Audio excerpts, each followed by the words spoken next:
I got Xbox Scuf control, and the customer said they have issue on the stick. So let's test. And as you can see, the right stick have some issues. It's working by itself. So let's open it and fix it.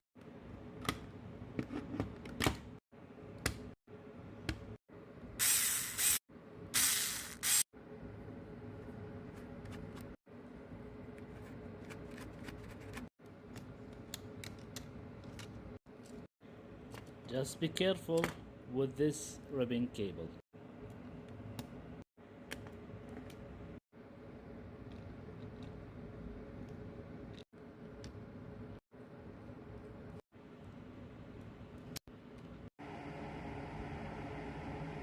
So I only change this sensor and it's out.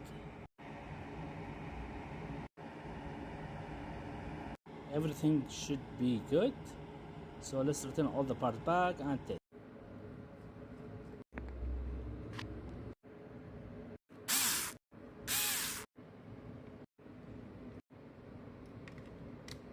Everything should be good. It's time to test. And as you can see, it's perfect and it's fixed. Thank you for watching. If you have any question, please leave a comment.